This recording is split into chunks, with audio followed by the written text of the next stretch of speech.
রাধে বন্ধুরা, কেমন আছো তোমরা সবাই? আশা করছি সবাই তোমরা খুব ভালো আছো। আমিও খুব ভালো আছি। ঠিক কিভাবে আছি সেটা আমি সত্যি বলতে পারছি না, তার কারণ খুবই মন খারাপ লাগছিল। পুরো প্রায় 26 কি 27 দিন আমি যা দেখলাম, কোনো ভিডিও আমি কিন্তু ইউটিউব প্ল্যাটফর্মে দিতে পারিনি। তার সব থেকে বড় একটা কারণ সেটা হচ্ছে গিয়ে আমাদের কদিন ধরে ওষুধ চলছিল। আমাদের রিলেটিভের মধ্যে একজন মারা গেছিলেন, তো তার জন্যেই ওষুধ চলছিল বলে আমি কিন্তু ঠাকুর ঘরে পুজো দিতে পারিনি। কারণ তোমরা তো জানোই যে অসুচ পড়লে কিন্তু ঠাকুরদের ছোঁয়া যায় না কিংবা পুজো দেওয়া যায় না। তো সেই সমস্ত থেকে যার জন্য আমি পুজো দিতে পারিনি। আর সেই কারণেই আমার গোপালদেরকে আর কি দিয়েছিলাম আমাদের পাশের বাড়িতে এক আত্মীয়র বাড়িতে। তো তারাই আর কি গোপালদের একদিন সেবা দিয়েছে। আজকে থেকে ফাইনালি কিন্তু আমি গোপাল সোনাদের পুজো দিতে পারবো। আর আজ হচ্ছে কি বুদ্ধ পূর্ণিমা, আমাদের অসুচও কেটে গেছে। তো দুদিন হয়ে গেল অসুচ কেটে গেছে। এই দুদিনও ভিডিও বানাইনি, তার কারণ সমস্ত ঠাকুরের জামা কাপড়গুলো কিন্তু কাছাকাছি করতে হয়েছে। তারপর পুরো সিংহাসন থেকে সব ঠাকুরদের নামিয়ে তাদের ড্রেস পোশাক পাল্টে অনেক কাজ ছিল। আর আজ হচ্ছে গিয়ে বুদ্ধ পূর্ণিমা, একটা ভালো দিন। তো আমি তাই আজকে দুধের প্যাকেট কিনে এনেছি, টক দই কিনে এনেছি, আর ঘরের মধ্যে ঘি মধু এগুলো তো রয়েছেই ঠাকুর ঘরে। তো সেই সমস্ত দিয়ে কিন্তু আজকে পঞ্চামৃত বানিয়ে আজকে গোপাল সোনাদের স্নান করাবো। কারণ একটা অসুচ গেল, তো সেই কারণেই সব যেহেতু ঠাকুরের জামা কাপড় সব কেচেছি, তো ঠাকুরদেরও আরেকবার ভালো করে স্নান টান করিয়ে তারপর আমি কিন্তু বসাবো সিংহাসনে আবার। তো বন্ধুরা দেখো, সবার আগে যেটা করলাম সেটা হচ্ছে ঠাকুরঘর ভালো করে কিন্তু আমি দেখো মুছে নিয়েছি। তো ঠাকুরঘর মুছে নেওয়ার পর এখানে যে আজকে ফুল এসছে, তো আজকে ফুল কিনে এনেছিলাম। আর অনেক দিন বাদে কিন্তু ফুলও কিনে আনলাম, সেটাও আমার সত্যি অবাক লাগছিল। কারণ এরকম জিনিসটা আমি কখনো হুটহাট ফেস করিনি, এরকম যে এতদিন ধরে ঠাকুরদের কাছ থেকে দূরে থাকতে হবে, পুজো থেকে দূরে থাকছি, ঠাকুরদের ছুতে পারবো না। তো এই প্রথম বলতে পারো যে এরকম ফেস করলাম। তো এখানটায় দেখতেই পাচ্ছ সমস্ত জামা কাপড় কিন্তু এখানে ঠাকুরের যা যা আমি কালকে কেচে দিয়েছিলাম সব শুকিয়ে গেছে।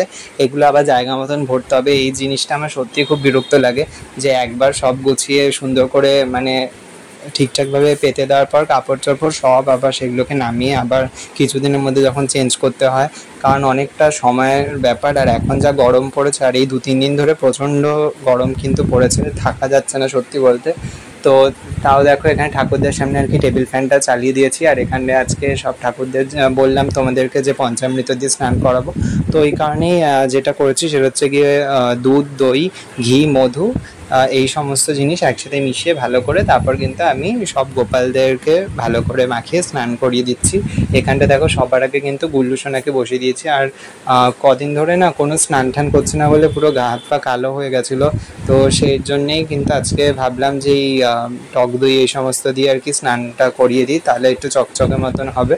তো এই কারণেই দেখো সবাইকে ভালো করে গা হাত পা ডলে সেই কালো ভাবটা আর কি যাতে চলে যায়, তো সেই কারণেই পঞ্চামৃত দিয়ে স্নানটা করিয়ে দিলাম। আর এখানটায় আবার জায়গা মতন সব কাপড় চোপড় পেতে ঠাকুরদের নতুন জামা কাপড় পরিয়ে আমি কিন্তু রাধাকৃষ্ণ লক্ষ্মীনারায়ণ সবাইকেই পঞ্চামৃত দিয়ে স্নান করেছি। সেগুলোর আর ভিডিও করতে পারিনি, তাহলে ভিডিওটা অনেক বড় হয়ে যাবে।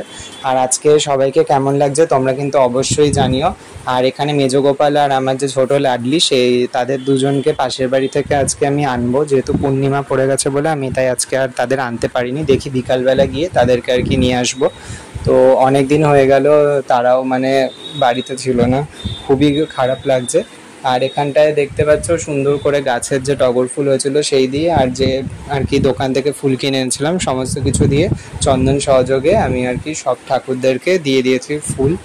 আর আজকে ঠাকুরদের জন্য খেতে দেওয়া হয়েছে সেটা হচ্ছে গিয়ে আম দিয়েছি, গরমকালে প্রথম আম কেটে দিলাম ঠাকুরদেরকে। আর গুল্লুকে আর লাডলিকে কেমন লাগছে তোমরা কিন্তু অবশ্যই জানিও। আর খুব হালকা পাতলা এই কটন ড্রেসগুলো পরিয়েছি, দেখতেও খুব সুন্দর লাগে আর খুব গরমও লাগবে না। আর আজকে আম আর আজকে তালের শাঁস যে পাওয়া যায় এই দুটোই আর কি ঠাকুরদেরকে দিয়েছি। আর একটা ঠাকুরদের যে আজকে ভোগটা যে দিয়েছি সেই ভোগের থালাটাও ওইটা আমি আগের দিনই কিনেছিলাম, একটা ওই যে দেখবে ফেরিওয়ালা গাড়িগুলো যায়, তো সেখান থেকেই কিনেছি। আর অক্ষয় তৃতীয়ার দিনকের থেকেই তো আর কি চন্দনযাত্রা শুরু হয়েছিল, আর সেদিন থেকে কিন্তু পড়েছিল অসুচ। তো আমার এতটাই মন খারাপ লাগছিল যে এই বছরে চন্দনযাত্রা সেইভাবে পালনও করতে পারলাম না, জানি আর হাতে কয়েকটা দিন রয়েছে, তাও একটা হয় না যে প্রথম থেকেই পালন করতে পারলাম না। তো এই কারণে খুব মন খারাপ লাগছিল। যাই হোক, ভিডিওটা কেমন লেগেছে অবশ্যই জানিও। সবাই ভালো থেকো, সুস্থ থেকো।